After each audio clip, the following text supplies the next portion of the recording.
All right, good morning, everyone. Thank you for joining us. We're here this morning to announce that the Turquoise Alert code is now live.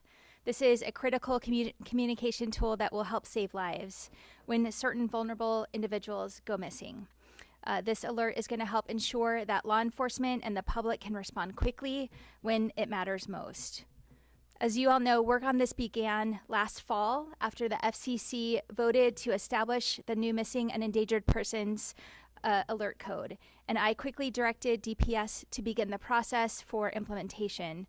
Director Glover, Lieutenant Colonel Coleman, and their team have been outstanding in getting this implemented as quickly as possible.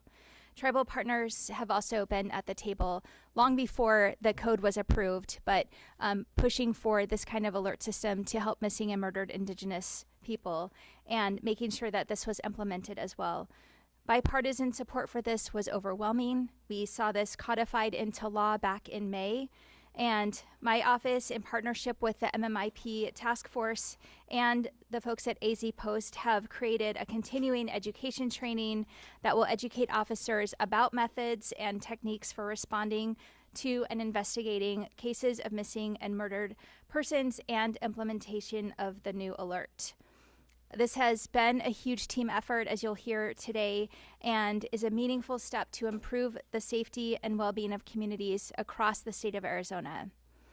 Starting today, when certain individuals go missing, individuals who don't qualify for an amber alert, a silver alert, a blue alert, this tool will be available for law enforcement, and those covered in the new alert system include people who go missing under the age of 65, when local law enforcement has exhausted all other resources, and there's reason to believe that the individual is in danger or in the company of a potentially dangerous person. The alerts will be disseminated regionally through multiple channels as well as social media. And on the screens behind me, you can see an example of what the alert will look like on your mobile phone. This is about saving lives and protecting vulnerable individuals. We have mourned too many tragic losses, including recently Emily Pike, because the right tools were not in place. I'm committed to keeping Arizonans safe, and that includes our most vulnerable neighbors. To talk more about the new alert is Vice President of Fort McDowell, Russell, here in his capacity as the president of the ITCA. Thanks.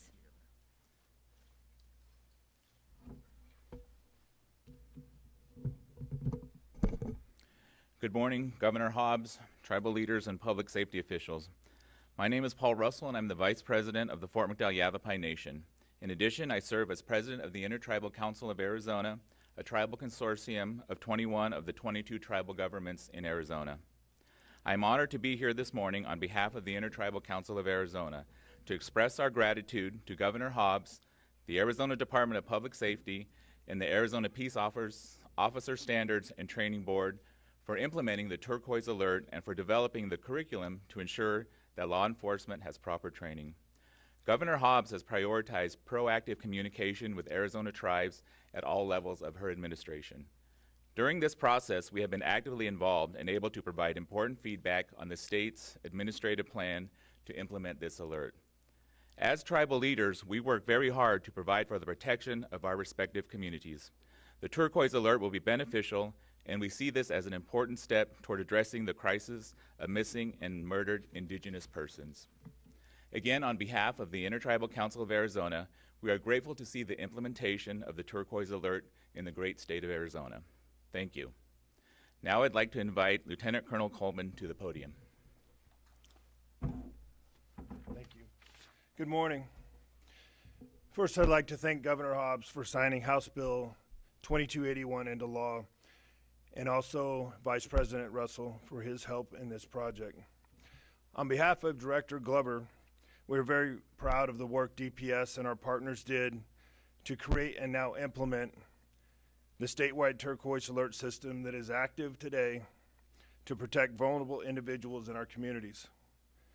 The goal of the Turquoise Alert is to locate missing endangered persons through efficient information dissemination and communication that results in a safe and expedient recovery.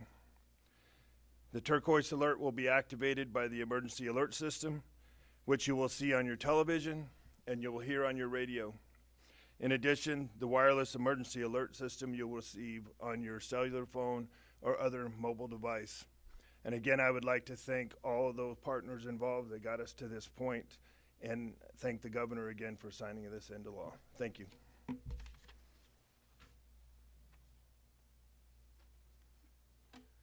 Good morning. My name is Matt Giordano. I'm the director of Arizona Post, Arizona Peace Officer Standard and Training Board. It's an honor for me to be here this morning, and it was an honor to be included in this very valuable program for Arizona law enforcement. Arizona Post represents approximately 15,000 peace officers spread over 158 agencies across the state of Arizona. In all of my conversations with chiefs and sheriffs around the state, I've never had a chief tell me that their people are overtrained.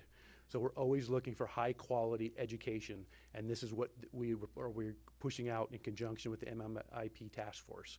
High quality education that we can push out to all officers around the state.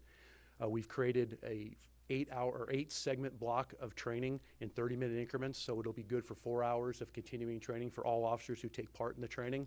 We're still working on the final stages of that, but we have a vision of pushing it out regionally or across the state, doing train the trainers so people can train in their own locations, as well as possibly hosting it on our platform where officers could do it asynchronously actually in their patrol cars over broadband internet connection.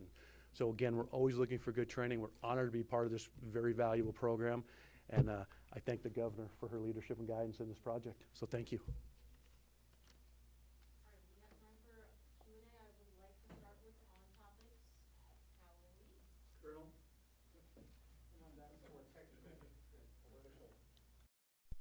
We see driving along the freeways, silver alerts, amber alerts, all that stuff shows up on the phone. Given your experience, how often do these actually result in people being found? It seems like all of a sudden we'll get a message, somebody returned home, something happened. Do these really work? They do, and I'm not going to be able to provide numbers off the top of my head on that, but this has been a very successful program at all levels, all different alerts, and it's been very helpful to law enforcement with the community being able to call us when they do see the information on the overhead boards. The Turquoise Alert officially takes effect today, but you're still working to train DPS troopers, right?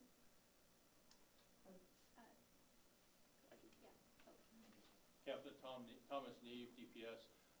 We've already trained our duty officers that actually do the alerts for the amber, blue, and silver. They are already trained up to do the turquoise alert as well. That happened probably about a month ago. We've been, again, it's been a process, and we made sure before we went live that we had all the different moving parts in place to make sure that we could stand this up fully. So yes, as of today, it's fully stood up. If we get a request, criteria is met, we will be able to activate a turquoise alert, no problem. Have any been activated since your initial startup? We have not activated one yet. Again, we've been ready for a little bit, like the last week. Now, I say that we're ready. We'll stand up fully. There might be some things that we got to work through. This is the first time we've done this type of alert in Arizona, and we'll definitely improve on whatever, however that alert goes out, and identify any issues we might have as we do the first one. But we are otherwise fully trained and ready to stand this alert up. And one follow-up. It was passed in honor of Emily Pike, but it's not specific to indigenous people. What would be another example of an endangered person that a turquoise alert could be sent out for? So as you know, we have the Amber Alert for abducted children. We have Silver Alert for anyone over 65, which may also include someone that's abducted. But we, until this alert passed, we didn't have an alert in place to address people between the ages of 18 and 65. Now we do. We also have instances for juveniles under 18 that maybe are abducted by a stranger abduction or someone that might molest and kill them. But now we have a vehicle to implement the turquoise alert for anybody up to age 65 that might be, again, a victim of an abduction or doesn't actually fit in the silver or the amber alert criteria. They may very well fit in turquoise for us to do that. So this could have been sent out for Emily Pike when she went missing? Depending on the circumstances and a request that would come in, yes. Well, that's why I want to focus in on this. You talk about abduction, children don't fall into Amber Alert. What else? People go missing all the time. Tell me where the cutoff is in terms of when you say this is just a missing person versus activating this. So as far as Amber Alerts go, again, usually it's a stranger abduction, somebody that might molest and kill that child. We do have custody issues that we do not activate a Amber Alert in, even though it was an abduction. There may be some instances where some of those might actually qualify for Turquoise Alert, where that child is in danger by the bio parent, that could lead to that being activated in that situation for someone under 18. And then, if we go to Emily Pike's case, obviously we don't know a lot of the circumstances at the front end, or I don't have that. But at some point, if we could develop the information to determine that she was abducted, ultimately it could have been an Amber Alert or it could have been a Turquoise, depending on what those circumstances were. I'm just trying to understand the breadth of a Turquoise Alert. Howie, we can have some additional conversations to answer the rest of those questions and get things clarified for you. Do we have any other on? No? No, we'll beat that to this. Then we will move to off topics, and Cameron, you can start. I kind of come on as chilly out. So two quick questions for you. So one, the other day you came out in support of a federal government effort on Chinese nationals owning farmland. I was wondering if you could elaborate on that, and then also explain maybe the differences between the bill you vetoed and then the bill you ended up signing.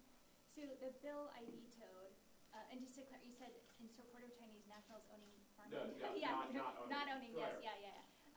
So the bill I vetoed actually allowed, and it was specific to Chinese, owning property for up to 3 years, and then left in a whole bunch of loopholes that would allow them to transfer to proxies once that 3-year period ended. And it didn't keep Arizonans safe, and it didn't address other foreign nationals other than, or foreign governments other than China. So the bill that we proposed and ultimately got passed into law addresses other foreign adversaries, Iran, South Korea, Russia, and others that might be named in the future by the federal government. And I was happy to get that signed. It's a much tougher bill that will actually protect property here in Arizona. Now, my second question for you related to immigration. There was a federal bill introduced by Democrats in Congress the other day that would require visible identification of immigration authorities as well as prohibiting masking. Is that something you would support? Well, I'll leave that to Congress to decide. I can tell you I've had conversations, and I understand people's concerns about agents being masked, but I've had conversations with leadership here at DPS, and there certainly are circumstances where, for officer safety, they might have officers masked in a situation, and so I don't think there's a cut and dry yes or no, this should happen or not. I trust our state leadership to make the right decisions in those circumstances. Hi. Behind my own DPS Uh,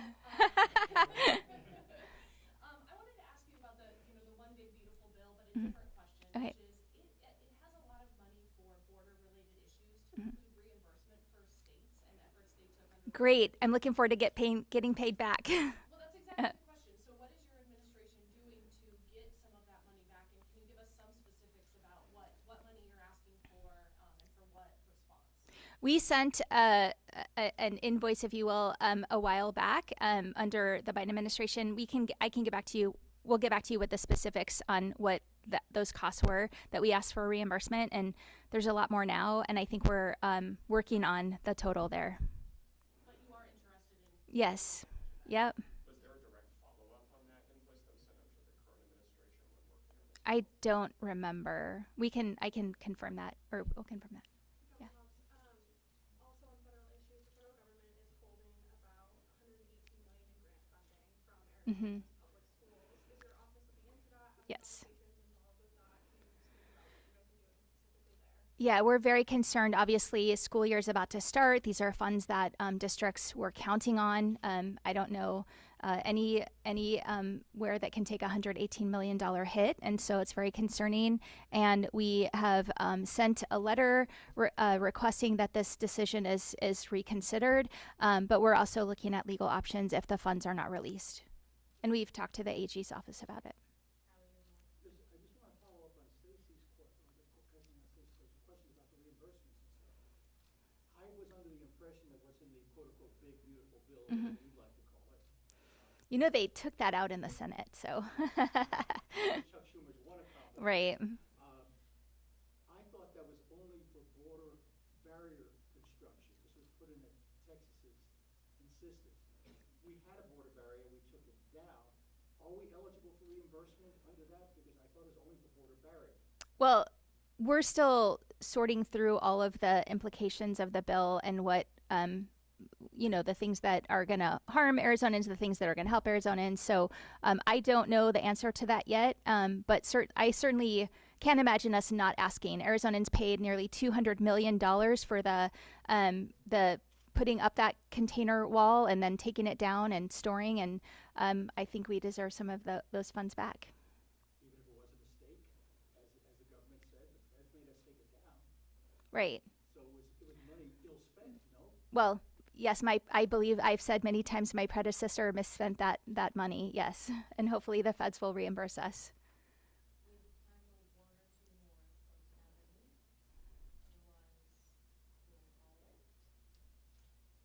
Great. Thanks so much, everyone.